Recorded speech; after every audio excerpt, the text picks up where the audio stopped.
Champak one के जंगल में एक टुनटुनी चिड़िया रहा करती थी। वह हर साल अपने खेतों में अलग अलग तरह का फसल बोया करती थी। इस बार टुनटुनी चिड़िया अपने खेतों में केले का पौधा बोना चाहती थी। इसीलिए टुनटुनी चिड़िया अपने घर के सामने बैठकर सोच रही थी कि कौन सा पौधा बोऊं इस बार। अगले दिन टुनटुनी चिड़िया एक गोलू कबूतर को लेकर बाजार चल पड़ी ताकि केले के पौधे को खरीद सके। और टुनटुनी चिड़िया गोलू कबूतर दोनों एक साथ बाजार जा रहे थे। इन दोनों को बाजार जाते जाते शाम हो गया। तभी चिड़िया देखती है कि आगे से एक मीनू चिड़िया केले के पौधे बेचकर आ रही थी। कुछ केले के पौधे बच भी गए थे। टुनटुनी चिड़िया बोलती है कि चिड़िया बहन सुनो तो जरा। मीनू चिड़िया टुनटुनी चिड़िया के पास आई और बोलती है कि क्या हुआ बहन, क्यों बुलाई हो। टुनटुनी चिड़िया बोली कि चिड़िया बहन मुझको ये पौधा दे दो, तुम कितने रुपए में बेचोगी। चिड़िया अपना सारा बात टुनटुनी चिड़िया को बताई। फिर चिड़िया उसको पैसे देकर वहाँ से चली गई। अगले दिन टुनटुनी चिड़िया अपने खेतों में सारे केले के पौधे को लगा दी। फिर वहाँ से अपने घर लौट आए। फिर सोचती है कि हे भगवान, कहीं मेरा पौधा नहीं उगा तो मैं क्या करूँगी। इतनी बात कहकर वहीं पर सो गई। कुछ दिनों के बाद टुनटुनी चिड़िया अपने खेत में गई। तभी देखती है कि उसके केले फर चुके थे। चिड़िया अपने खेतों के फसलों को देखकर मन ही मन खुश हुई और बोलती है कि हे भगवान। चंपक वन के जंगल में एक किसान चिड़िया रहा करती थी जिसका नाम था टुनटुनी चिड़िया। वो हर साल अपने खेत में मक्के का बीज बोया करती थी। इस बार भी टुनटुनी चिड़िया अपने खेतों में मक्के का बीज बो रही थी और मन में सोच रही थी कि कहीं इस बार भी मेरा बीज जमा नहीं तो मैं क्या करूँगी। हे भगवान, आप ही रक्षा करना। और टुनटुनी चिड़िया बीज बोकर अपने घर वापस लौट गई।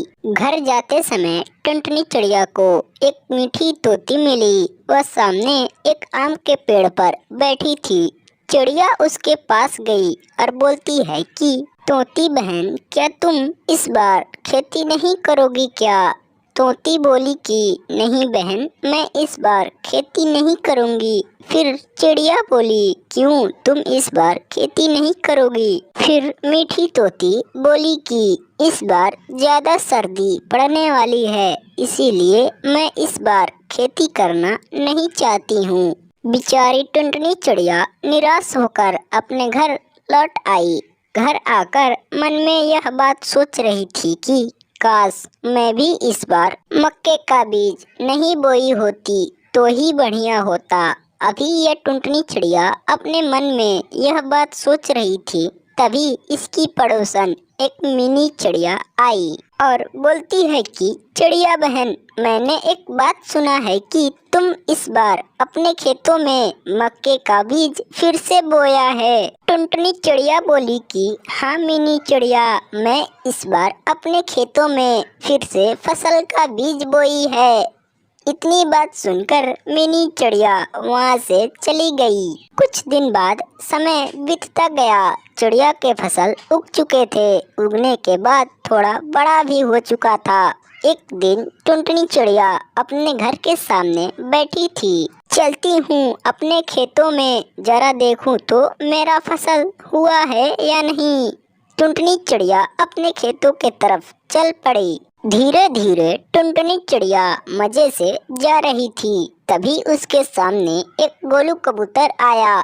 कुछ देर गोलू कबूतर और टुनटुनी चिड़िया आपस में कुछ देर बातें किए। फिर ये दोनों पक्षी वहाँ से चिड़िया के खेत में चल पड़े। टुनटुनी चिड़िया अपने खेत में गई तो फसल देखकर हैरान हो गई, क्योंकि हर साल के मुकाबले इस बार चिड़िया के खेत में ज्यादा फसल उगे थे। कुछ देर टुनटुनी चिड़िया अपने खेतों में घूमकर देखने के बाद चिड़िया गोलू कबूतर से बोलती है कि देखो, मेहनत का फल कभी भी मीठा ही होता है। फिर कबूतर भी देखकर हैरान हो गया। सुंदर वन के जंगल में 3 पक्षी रहा करते थे, एक टुनटुनी और उसकी एक बहू और एक बेटा। ये तीनों पक्षी एक घर में रहा करते थे। टुनटुनी चिड़िया बहुत ज्यादा घमंडी थी, वह किसी का बात मानती ही नहीं थी। एक दिन पिंकी चिड़िया भोजन पका रही थी, तभी एक कालू कौवा चिड़िया के घर आया और बोलता है कि अरे ओ बहन, कोई है घर में। तभी उसकी सास टुनटुनी चिड़िया बोलती है कि अरे ओ बहू, जाओ देखो तो द्वार पर कौन आया है। फिर चिड़िया द्वार पर गई और देखती है कि कालू कौवा आया था। फिर बोलता है कि टुनटुनी बहन घर पे है क्या? फिर उसकी बहू बोली हाँ है। फिर कालू कौवा टुनटुनी चिड़िया के पास आया और बोलता है कि चिड़िया बहन, मैंने सुना था आपका तबीयत कुछ ज्यादा ही खराब था, आप सही है ना? हाँ, सब ठीक है। ये दोनों पक्षी आपस में कुछ समय बातें कर रहे थे। उधर पिंकी चिड़िया अपना भोजन पका रही थी। इन दोनों को कुछ देर आपस में बातें करने के बाद कालू कौवा अपने घर वापस चला गया। उसको जाने के बाद पिंकी चिड़िया अपने सास के पास आई और बोलती है कि अम्मा, कल जो आप पैसे दे रही थी वह कहाँ पर रखी हैं? फिर उसकी सास बोली कि अरे करमजली, मैंने तो कल ही तुमको दे दी।